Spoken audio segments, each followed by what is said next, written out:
Hey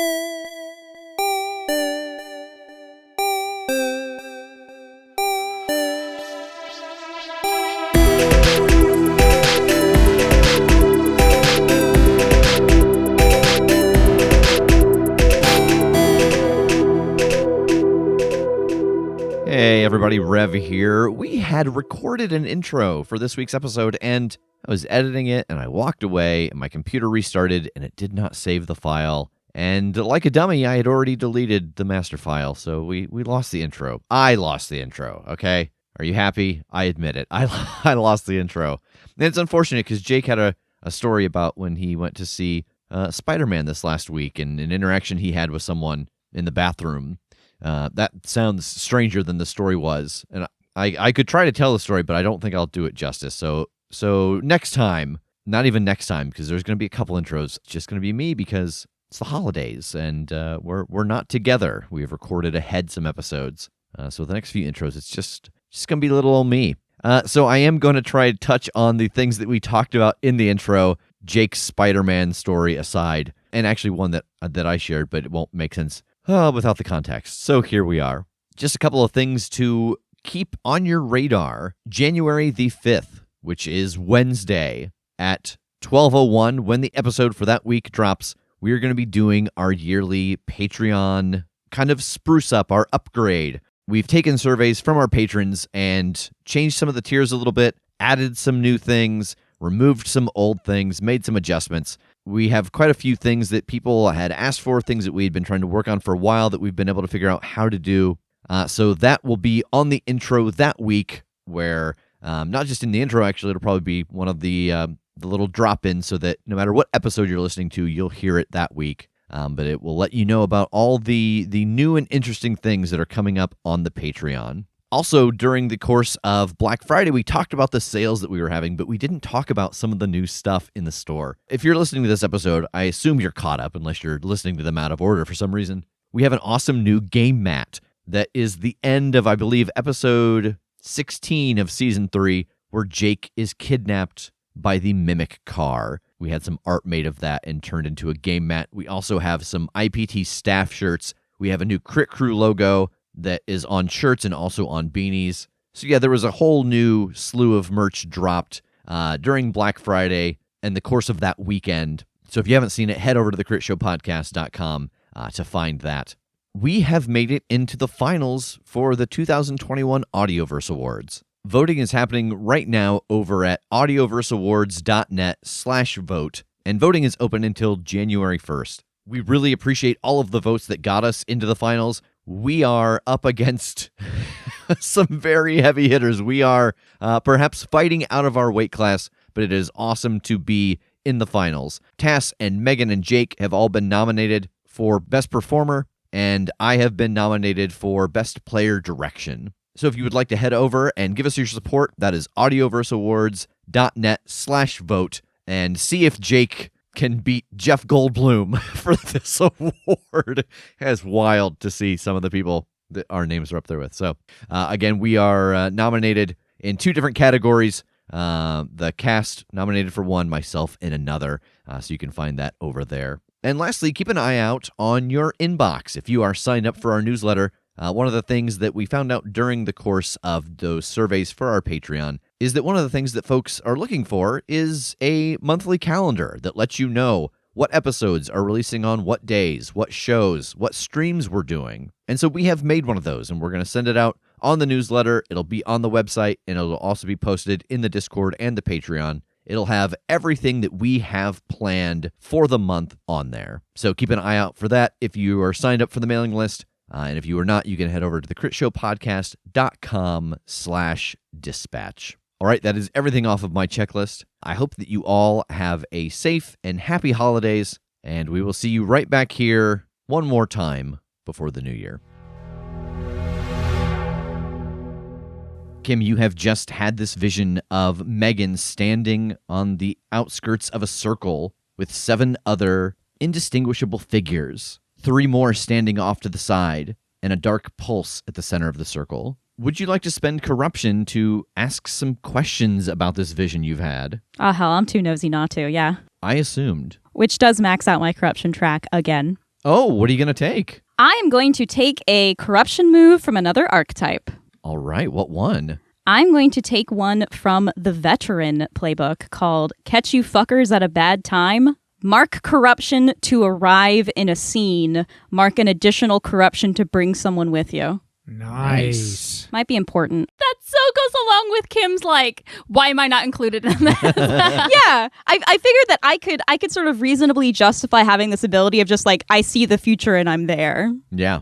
All right, so that nets you 2 questions. What would you like to ask? So I saw Megan clearly, but everyone else was indistinguishable, and that is not a phenomenon that I've ever experienced in any of my visions. I see things kind of like a photograph, really. So why could I not make out the other people in this vision? So as you think about this, you think that if you were to really put some effort into it, you might be able to get some of these others to come into focus. But the reason that they are blurry, unintelligible in this moment is because they're not set in this scene. And Megan is the only one that is an absolute. Okay. And so I think with that knowledge, you could spend your other hold to focus someone else into view. Sure. Yeah, I'll do that. And so I think the way this is going to work is I could either have you pick a number between 1 and 10, or the vision could focus down to the next person in this group that statistically is most likely to be in place, if that makes sense. That it would take the most to jar them out of this. Sure. Yeah, I'll go for the most likely. So as you pull this vision back into your head for a moment, it moves from this point of view of you looking at Megan, and it swings around to the 3 forms standing off to the side. And 2 of them actually come into focus. The one in the middle is you, and the one on your right is Jake. Am I wearing the necklace? You are. So Jake's there, where I saw Baba Yaga in my previous vision. Correct. I realize I just weaseled 4 questions out of 2. Thanks, Rev. Nice. Jake's the new Baba Yaga. Cannot wait to see how that happens. Start practicing the voice, bud. It's really weird. You just have to eat the old Baba Yaga to become the new Baba Yaga. Oh, it's hard because the teeth are metallic. Well, teeth first. That way you can then eat the rest. Oh, yeah, because that's that whole taffy body thing. Yeah, it's definitely depending on how far she spread out her body, this could take a long time. I gotta rip those teeth out of her head, put them in mine, and then just become like a chain chomp. It's like eating a 3-mile long fruit by the foot. The dream. Except it's swamp flavored. Yeah, I was really excited about that, and then I remembered what we were talking about. And your vision is clear, Kim. Oh, man. Are you okay? Yeah, I'm fine. Sometimes this happens when I'm around people. A similar thing happened when I first met Jake, and we were. I mean, you don't have to live with me. No, I would. I'm sorry. I would love I didn't to. know. You thought I'd have more space, but No, I would love to. I don't cook or do any. That's I've lived in a penthouse for the last 12 years. I haven't had to do any sort of life skill thing forever. Yeah, no. oh, this sounds great for me. Sorry. You've just gotten a really expensive pet. I prefer the term kept woman. No, sorry, it wasn't about that. But I did have a vision about you, Megan. Oh, Well, I guess also about me and also about Jake. I saw you standing in a circle with 7 other people and this dark shape in the middle of it. And then standing off to the side was Jake holding a spell book and me in the middle wearing this necklace and then another figure next to us. But those were the only 3 people that I could make out. It's almost like the other roles haven't been set yet. It was similar to the vision that I saw of when they first sealed death away. but those were gods last time, right?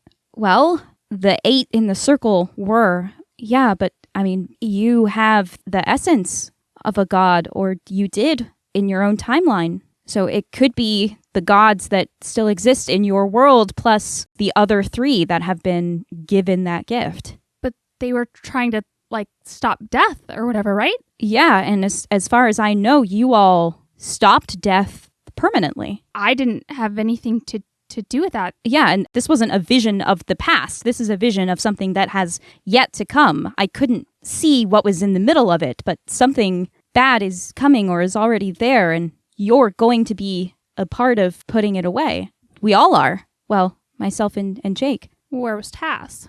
Probably the orb in the middle. I chime in, having been silent for a very long time. Oh, so sorry. Forgot you were here. Jake and James have just been off to the side while Megan and I have had this very intimate conversation.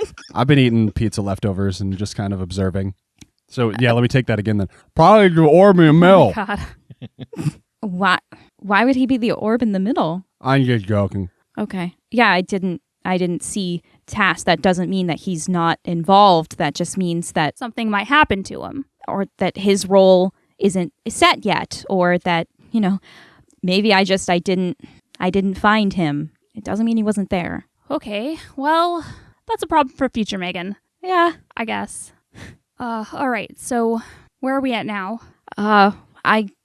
James, we gotta go meet with the Fae. Oh, yes, of course. And he sets down his piece of leftover pizza and puts on a sports coat. Nice. Is this how Ozymandias dresses? No, but it's exactly how Topher Grace dresses, so you've got it. And he's got like his cargo pants and big boots that are like covered in grease, and his button-up shirt and his very heavy apron and his goggles. And then he just puts a sports coat over it. I'm in disguise. So fancy. I want to just start looking through the rest of his clothes. Do we have anything better? We just Fab Five this. Yeah. Great. Well, you guys are gone. I'm going to try to see if I can figure out where we go from here with the night, because as soon as you're done, we just got one left. Wow, I got to start saying goodbye to some people. Well, maybe I don't, I guess, because I don't want people to know, or maybe it doesn't matter what I say, because it doesn't. Wow, a lot of thoughts, so many thoughts. Yeah, that's a lot.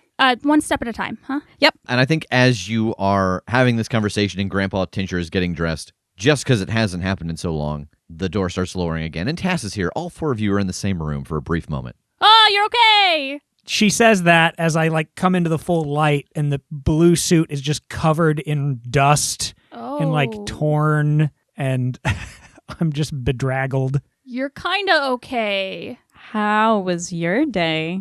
There are some problems. There are some victories. It was a fairly matched scrum, but we got through. Everything's chill. How did the gun thing go? Flawless. Thank God something did. Weird. A lot has happened, actually, since you last were here. Kim is caught up on Grandpa. Ah, yes. Good. Good? Yeah. Good? Yeah, good. Good. And I talked to him, and we can take Kim back, no problem. Oh, okay. Cool. Yep. And we have to figure out a way to get James back with us. We're going to need him. And they are about to leave to go meet with the Fae. Oh, yeah. Okay. And then we just have New Canterbury. Holy shit. Okay, we got this? We got this. Yeah. Good luck. Thank you.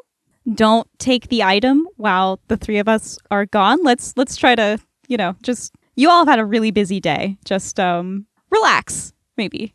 Well, I mean, I'm still going to work on getting information, but we won't make a move until we're all back together. Cool. Sounds good. Are you ready, James? Yes, I believe so, as he is straightening up his tie. We'll get on the elevator. And the two of them head out.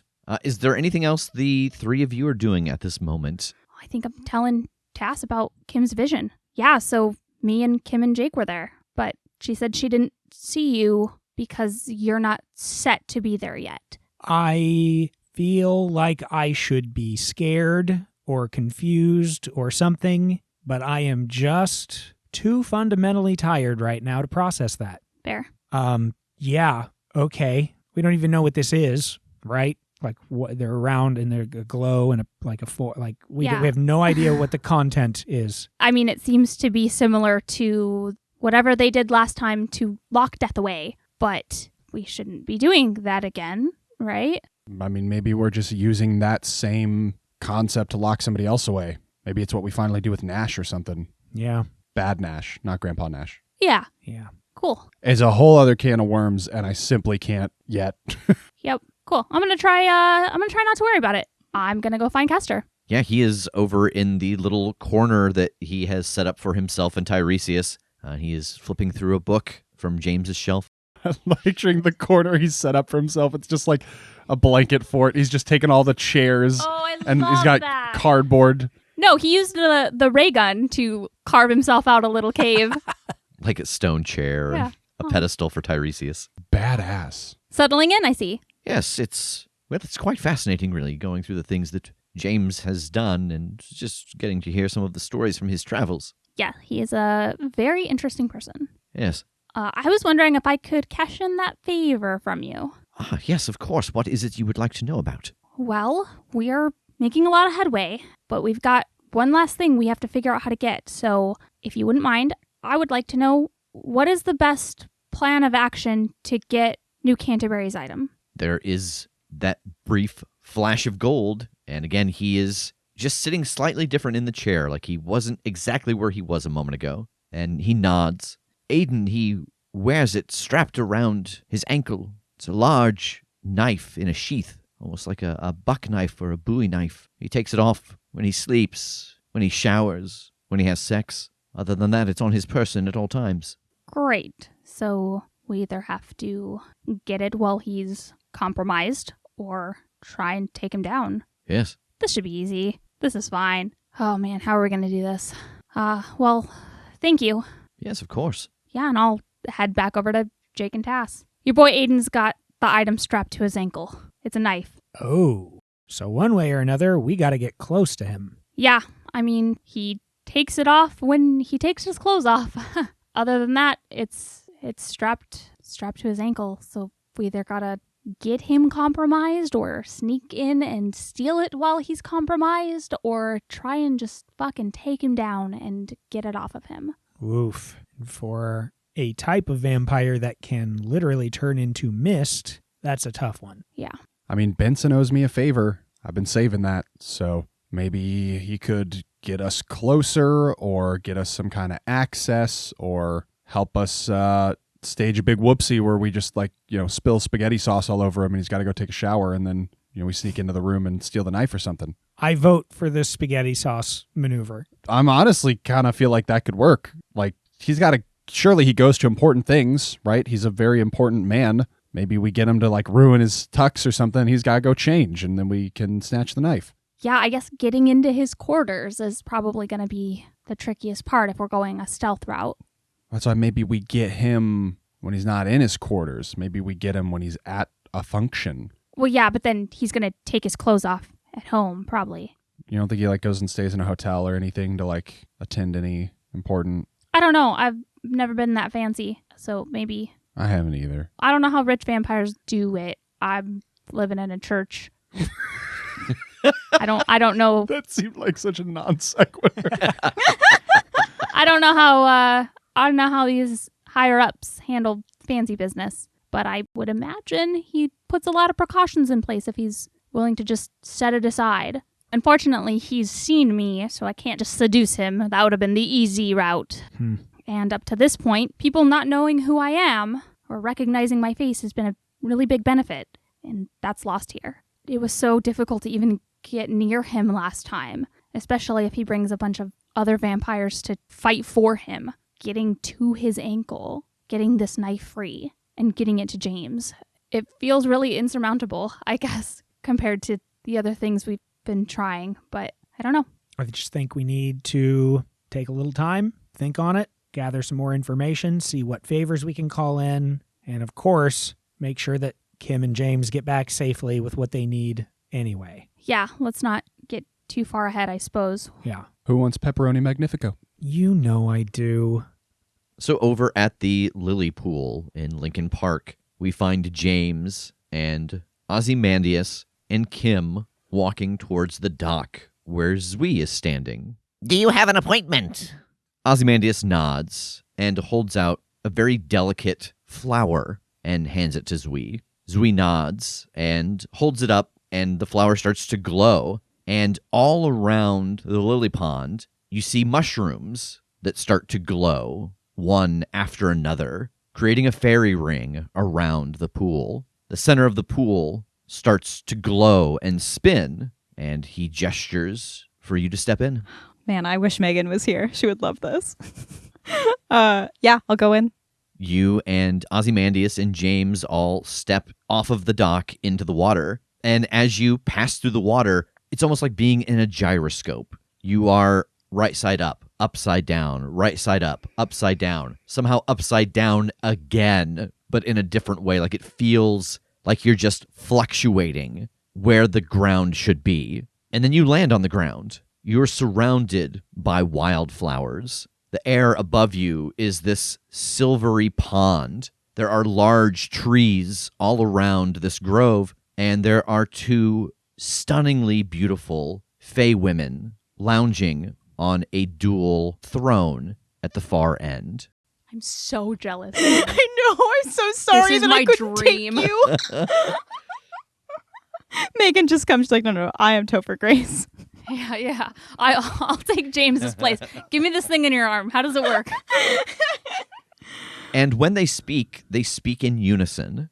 Welcome to the court of the Silver Wing. How may we be of assistance to you, Ozymandias? Ozymandias steps forward and gives a small bow. Queen Imbric, Queen Bonnibel, thank you so much for gracing us with your presence this day. When Ozymandias acknowledges Queen Imbric, the fae with softer features, red hair, yellow skin, and orange blossoms all over her clothing, smiles and nods. And when he acknowledges Queen Bonnibel, the one with lavender skin, black hair, and white blossoms all over their clothing, gives a nod. What exactly is it that brings you to us today? And they begin to have a conversation about this property that Ozymandias would like to get a hold of that sits inside of the territory of the Court of the Silver Wing. At this point, James looks around and then turns to you and shrugs, not quite sure what to try to get a read on here. Oh, yeah. Could I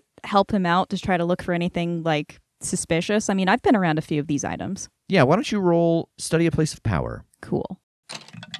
7. That levels me up. What are you going to take? I'm going to take a move from another archetype, the Spectre, and it is called Conduit. And I advance Let It Out for all characters in my presence, including myself. Wow. Oh, so when you use Let It Out, everyone can do the advanced version. Oh, my. On a 12 plus, your powers or abilities manifest in an unexpectedly useful way. Mark corruption to make this manifestation a new ability. Nice. So the thing that you notice here that is unusual is that almost everything here is made of the green. It is trees, it is grass, it is flowers. The thrones they sit on are stone. But Queen Imbric, in her left hand, is twirling a small golden rod. And as it flips end over end, you can see that it's got glass on both sides. It's actually a spyglass that is closed.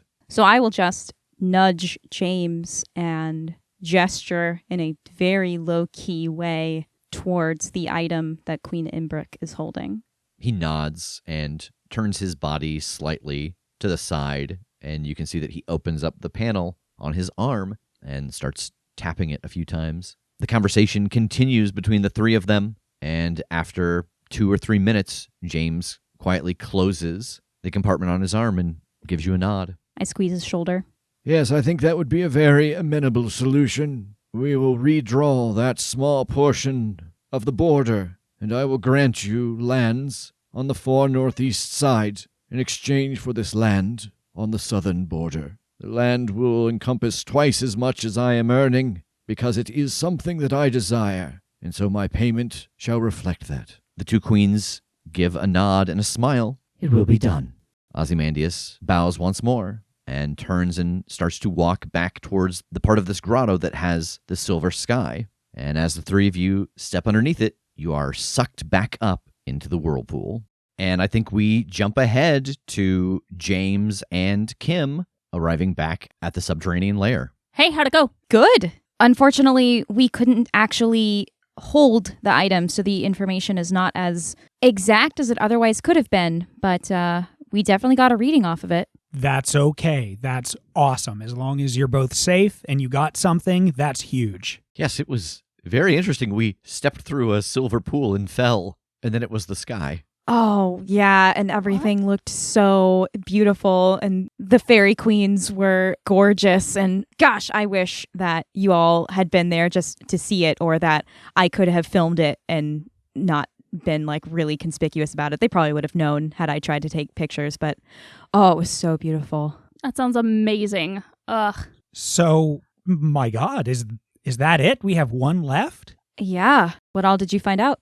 Well, we figured out what New Canterbury's item is. Awesome. What is it? It's like a knife, and Aiden has it strapped to his ankle pretty much all the time. Okay. Well, if he keeps it on his person, then I could try the same thing that I did on that werewolf at the Wrigley Casino. If I can lock eyes with Aiden, I can render him completely immobilized. And then I could also just make him forget that it ever happened. Of course, that's only successful if we're doing it in a place where he doesn't have a bunch of bodyguards who then immediately try to kill me once Aiden is frozen to the spot. Yeah, exactly.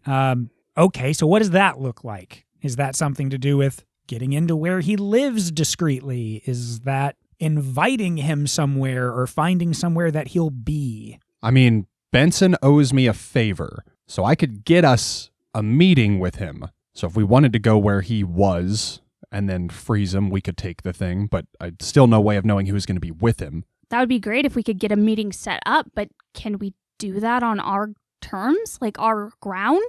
Do we get to choose the meeting place? Are we going to have to go to like Nash's tower? I don't think we'll get to choose the meeting place because it's like, I don't know. That seems like too much of a favor to get out of Benson or frankly to get out of Aiden. It doesn't seem like they'd give me that much. But I mean, there have been times where Aiden has met outside of Nash Tower. I mean, Tass, he went to see Lady Jency. Yeah, he did. Yeah, I was about to chime in that the only time you have seen the faction leaders meet outside of their place of power is when they are meeting other faction leaders. Well, hell, I'm a faction leader. Yeah, it's a good thing we got one of those. I mean, I hate to say it, we could even try to spin it as some sort of trying to make peace with New Canterbury, now that I am part of that faction, trying to start fresh. Keep what they did to the vault from happening again.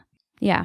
That's solid. We go with the angle that you're ready to play ball. Exactly. How unbelievable do we think that will seem to Aiden? Like, how well do you think we could sell that angle? Because I imagine that the more believable the setup, maybe the less unexpected resistance we'll have to put up with. But do you think he'd buy that you were just willing to kind of roll over and make peace, all things considered? I think that I would do almost anything to guarantee that what happened to the vault and what happened to the oracles didn't happen again. I guess I haven't met him outside of trying to stop him in the attack, but he seems kind of full of himself. So yeah, if you play up this idea that his attack was this great display of power and it scared you and you were willing to do whatever it takes to not let it happen again, it seems like he might buy that. Yeah, he's certainly at least a little bit of a prideful guy. This is probably something I wouldn't suggest if we didn't know what we already know about Strom, but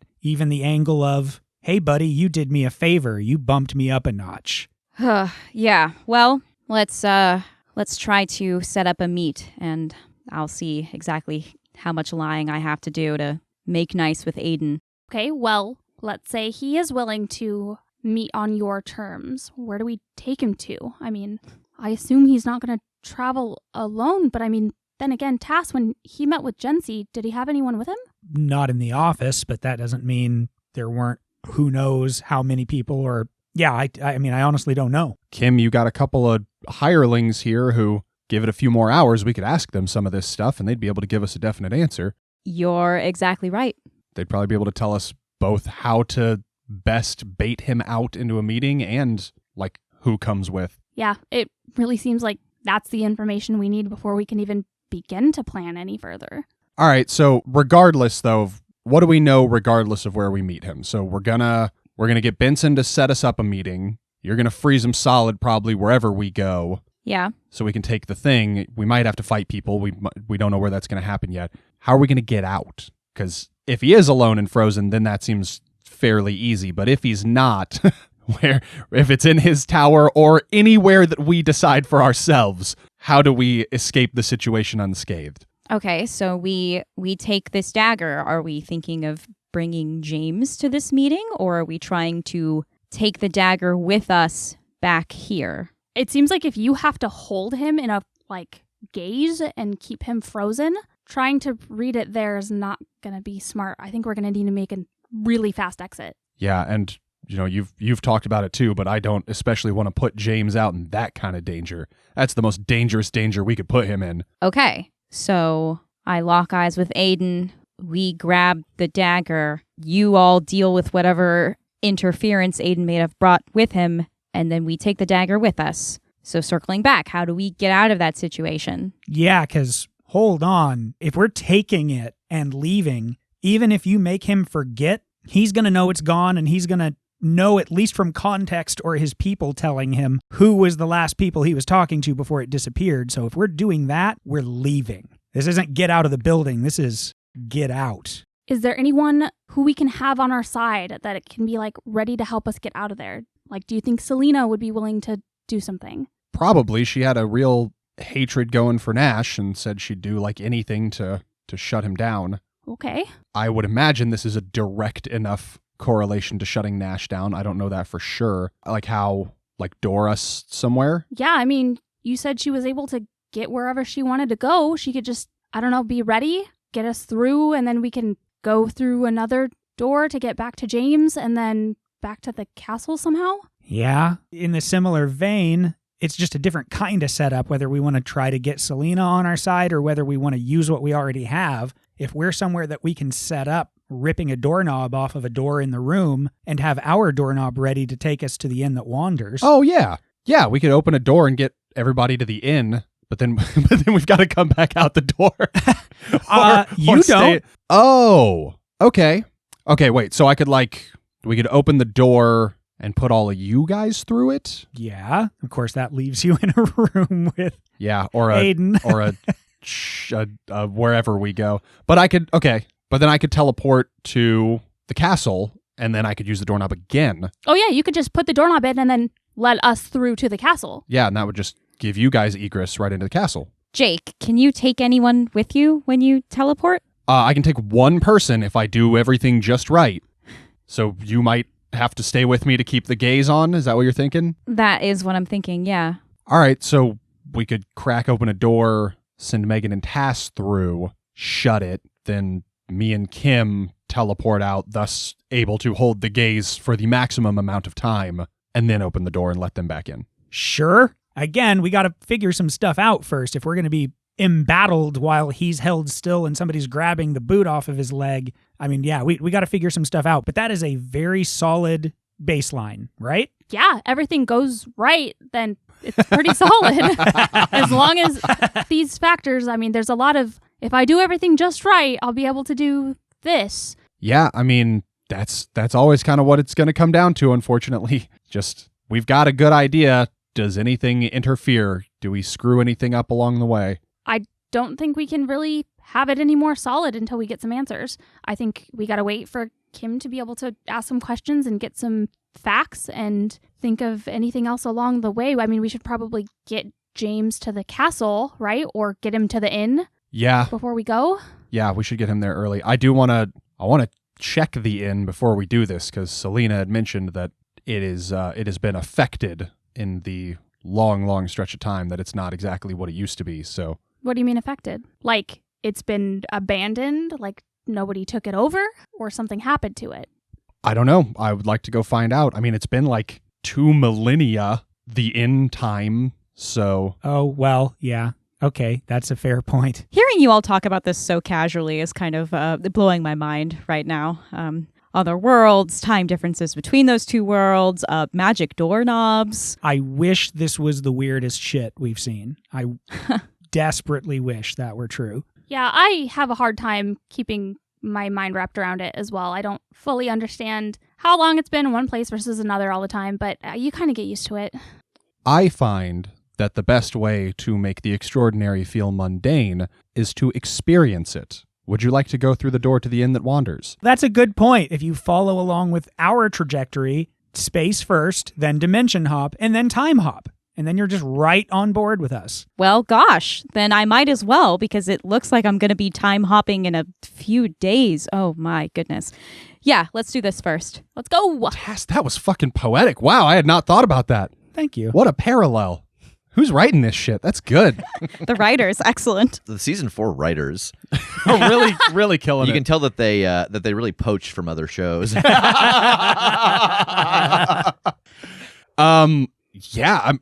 Do we think there are any precautions we need to take here before we do this? Like, I don't know what's over there. It didn't sound dangerous. Is there air? You don't know. I was just about to ask that. I genuinely don't know. I don't know, because it's like a pocket dimension sort of. So Okay. I mean, if the walls are still there, it seems okay. If the walls aren't there, I don't know how it works. Is Selena still utilizing the inn in some fashion? No. I wonder how long it's been since she went there. Like 20, 30 years ago. I mean, that seems like nothing in comparison to the multiple millennia we were just discussing. So hopefully it's in whatever condition she was able to be there in. Did she mention Trog? When she went there the first time, when she got the doorknob to get out, that was like 60 years after we left or something. So that was like 40 years ago. Wow. And it was still operational. And then when she went back 15, 20 years after that, it was not. Okay. I'm just galaxy braining here, but like I'm wondering if that place did something to keep Trog alive longer, or his like species is long lived, or I don't know. It's all wild. I'm just curious. I don't know, man. I mean, time was weird there. If we go, I can try and get a read on the place and see, like, Yeah. if that was the case, if there is some sort of like a life-sustaining magic or something. Well, if you get me in there, I could always try to do a reading if there's an important object there and figure out what happened to that place. Sure. All right, where's the nearest door of which I could replace the knob in here? The bathroom? Yeah. Perfect. Yeah, I'm gonna go affix the knob for the Inn That Wanders, and I'm gonna be like, all right, everybody, just in case, kind of hang back a little bit here while I crack this thing open. I don't want everybody to get kind of sucked into the vacuum of extraplanar space. I hold my breath. I like loop my arm through something to hold on to. Yeah, I'm gonna crack the door here and find out if there's a disaster when I do. Yeah. So you attach the magical silver doorknob and crack it open to look inside, and just as before, it opens into what used to be Eston's lab, which was then kind of turned into essentially the mudroom for the tavern, where people could hang coats, lay their boots, and hang their weapons and things like that. It's quiet, and the light is very dim, and there's just dust motes in all the light you can see, and there is a thick layer of dust over everything as far as you can see. Does it seem sufficiently habitable to just like walk in here, though? It does. All right. I mean, yeah, it is clearly not lived in, but I think we can go through and be okay. I follow through. Same. Yeah. As you all step through this doorway into the Inn That Wanders, there's a very brief shimmer that rolls over you as you pass through the doorway. The air here is dense, mildewy. The silence is pervasive. The only thing you can hear are your own footsteps and each other breathing. It almost kind of feels like a mausoleum. The dust on the ground is half an inch thick. It seems like no one has been in here in at least several hundred years. Whoa, this is dismal. Look at this place. The shimmer, did it do anything? Do they look different? No, it was just almost like a membrane as you stepped through the doorway. I just want to take a look around the place, like see if I can gain any insight on what happened here. So I'm going to have you study a place of power, but there's no bonus. No one controls this space in the factions that you are used to dealing with. All right. 7. As you all walk through the Inn That Wanders, you head into that initial mud room and then take the hallway to the left that leads into the bar proper. And there is a faint glow in here of these light quartzes that are on the ceiling. Almost seems like they're out of power. Like they're lighting the room just enough that you can still make your way through, but it's nothing like what you saw when you were here previously. Jake, you notice as you scan around this room that the hidden entrance where you initially found the armor that you then became a part of for a while is behind a very large set of bookshelves. It seems like it has been hidden away. In fact, if you had not been here previously and gone down that hallway, the last time you were here, you don't remember seeing that hallway here. You remember these bookshelves. But in this moment, you do remember that hidden hallway behind the bar. I want to check out those bookshelves and see if I can find a way to access the hallway again. Yeah, you're able to go over there and dig around a little bit, and it's just a matter of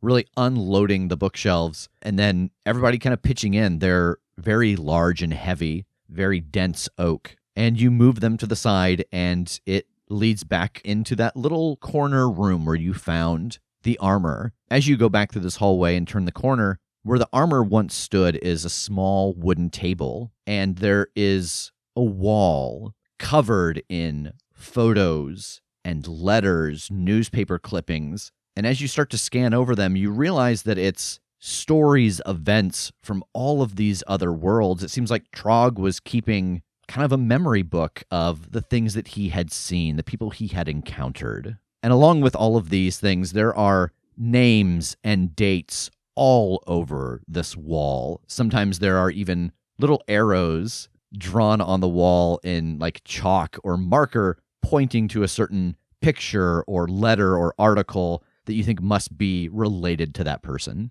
Well, I guess this was Trog's like little secluded spot for himself. Does anything on these walls give you guys an idea of like where he's ended up? I'm having a hard time following this. Yeah, I definitely want to start looking over it. I want to start looking around this room to see if there are any like personal effects left behind by Trog. Yeah, I think as Megan starts to go over these photos and these names and these dates, Kim, you see that on the right wall next to this table is a very old stained apron hanging on a hook. I would like to pick up that apron and hold it in my hands and try to use psychometry. All right, roll plus spirit. 12. All right, you get a hold 3. What is the history of this object? As you clutch this old apron in your hands, you get flashes of this desert, of this enormous green humanoid sitting next to a fire, and he is cooking what looks like antennas inside of a frying pan, and across from him is this large metal man, and they're having, it seems like some kind of philosophical conversation about what is and isn't okay to eat. And then the scene shifts, and you see this large green humanoid behind the bar that you just walked through, and he is greeting people, making meals, hugging old friends, making new friends. There is a lot of stains and memories built into this, and you get a little glimpse of all of the lives that this person nourished, not just with food, but with friendship. What secrets or mysteries has this object been privy to? It was mentioned earlier that Trog seemed to have lived a very long time, and there is residual magic on this apron that feels very similar to what you felt when you passed through the doorway, that there's something about this place that needed someone to run it while it was active, and so whatever it was that was feeding this place kept Trog alive, kept him young until it was closed. Okay, last question. What strong emotions have most recently been near this object? It's a mix of emotions. You get this overwhelming feeling of love and a little sorrow, but not a lot, and a sense of accomplishment. That feeling that you get when you have completed a long, seemingly impossible task and can finally rest. Megan, as you pour through these photos and these dates and these articles and these letters, you do see a couple of familiar names. You see written very close together, Trog. It's not really connected to any of the letters or the articles, but there are a few photos of him standing behind the bar with various people around him. You also see Landara, and that name does have a date. And doing kind of the rough math, you imagine that at some point Landara left and didn't come back because it's a date that's much earlier than what Trog has under his name. And there are all these photos of her wearing various kinds of battle armor from different eras. And in one of the photos, she's actually with Rev. They're both wearing this space marine armor and holding very large guns. And just below that is Rev's name. It also has a date below it that is just before Landara's date. And you can see that there are a couple more pictures tacked just below his name. There's another photo of Landara and he in that space armor. There is a photo that looks strangely like Rev, but he's a dog, and he's sitting on a log with a bow over his back next to 2 other dogs. Seems like they're out camping. And then there's another one where he is dressed in leather armor with a very thin blade at his hip, and he's sitting on the hood of a Mustang that seems like it's driving amongst a bunch of horses. As you look through here, there's no indication that whatever befell this place was a threat from the outside. All of the names, as you scan over them, have various dates, and the latest one is Troggs, and you can see that all of those names, all of those dates are in his handwriting. And tucked just in the corner, as you have kind of examined this whole menagerie of photos and letters, is a small note that's in that same handwriting that you have seen all over. In a very simple scrawl, it says, "I no longer wandered because this was home."